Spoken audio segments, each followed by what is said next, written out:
Hello!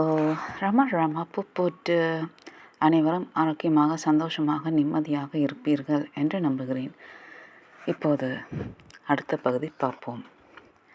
ஆமாம், அப்படிப்பட்ட மனிதர்கள் நான் 1 முறை, 2 முறை, 3 முறை பார்த்திருக்கிறேன். இது அவர்களை பார்ப்பது மிகவும் கடினம். ஒரு முறை அவர்களை கண்டுபிடிப்பது எளிதாகி விட்டது நான் நம்புகிறேன். ஆனால் இன்று அவர்களை நிறைய பேர் மறைந்து விட்டார்கள், ஒளிந்து இருக்கிறார்கள். அவர்கள் இன்னும் இருக்கிறார்கள். நான் அதை யூகிக்கிறேன். பெரும்பாலும் என் நண்பரே, அவர்களை கண்டுபிடிப்பது வேறு விஷயம். அதற்கு ஒரு நீண்ட தேடுதல் தேவைப்படும். உங்கள் எஜமானர் அவர்களில் ஒருவரா? இல்லை, அவர் ஒரு உயர் வரிசையைச் சேர்ந்தவர். அவர் ஒரு ரிஷி என்று நான் உங்களிடம் சொல்லவில்லையா? என் மனம் அதை ஜீரணிக்கும் முன் இந்த வார்த்தைக்கு சில தெளிவு தேவை. நான் அவரிடம் அப்படி சொல்கிறேன். யோகிகளை விட ரிஷிகள் உயர்ந்தவர்கள் என்று அவர் பதிலளிக்கிறார். பார்வினியே, கோட்பாட்டை மனித குண அதிசயத்திற்கு மாற்றவும்.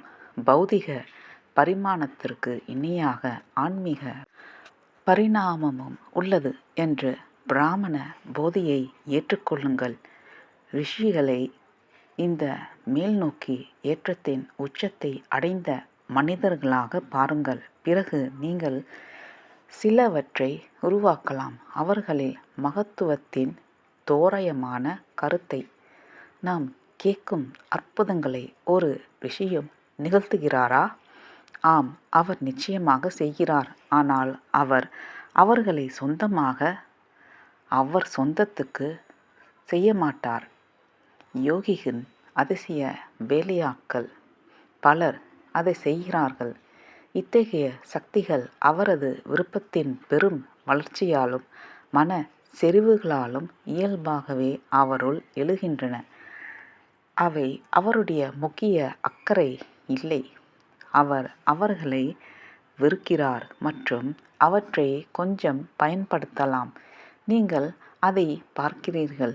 அவருடைய முதல் நோக்கம் கிழக்கில் உள்ள புத்தர் மற்றும் தெய்வீக மனிதர்களைப் போலவே உள்ளார்ந்த ஒன்றாக மாறுவது. மேற்கில் உள்ள கிறிஸ்து மிகவும் சிறந்த எடுத்துக்காட்டு. ஆனால் கிறிஸ்து அற்புதங்களை செய்தாரே? அவர் செய்தார். ஆனால் அவர் எந்த வீண் சுயத்திற்காகவும் அவற்றை அவர் செய்தார் என்று நினைக்கிறீர்களா? பெருமையாக அப்படி இல்லை. சாதாரண மக்களின் நம்பிக்கையை பிடித்து அவர்களின் ஆன்மாக்களுக்கு உதவவே அவர் அதை செய்ய விரும்பினார். நிச்சயமாக ரிஷிகள் போன்ற மனிதர்கள் இந்தியாவில் இருந்தால் அவர்களுக்கு பின்னால் திரளான மக்கள் திரள்வார்களே. நான் யூகிக்கிறேன், சந்தேகத்திற்கு இடமின்றி. ஆனால் அவர்கள் முதலில் பொது வெளியில் தோன்றி தாங்கள் யாரென்று தங்களை தாங்களே அறிவிக்க வேண்டும். மிகவும் விதிவிலக்கான சந்தர்ப்பங்களில் மட்டுமே ரிஷிகள் அவ்வாறு செய்ய தெரிந்துள்ளார்கள். அவர்கள் உலகத்தை விட்டு பிரிந்து வாழவே விரும்புகிறார்கள். பொதுப்பணி ஒரு குறிப்பிட்ட காலத்திற்கு மட்டும் வெளிப்பட்டு மீண்டும் மறைந்து போகலாம். அத்தகைய மனிதர்கள் அணுக முடியாத இடங்களில் தங்களை மறைத்து கொண்டால் அவர்களது சக மக்களுக்கு அதிக சேவை செய்ய முடியாது என்பதை நான் எதிர்க்கிறேன். இந்தியன் சகிப்புத்தன்மையுடன் சிரிக்கிறார். இது உங்கள் மேற்கத்திய பழமொழியின் மாகாணத்திற்குள் வரும் ஒரு விஷயம். தோற்றங்கள் சில நேரங்களில் ஏமாற்றும். இந்த நபர்களை பற்றிய அந்தரங்க அறிவு இல்லாமல் நீங்கள் என்னை மன்னிப்பீர்களானால் அவர்களை பற்றி துல்லியமாக மதிப்பிடும் நிலையில் உலகம் இல்லை.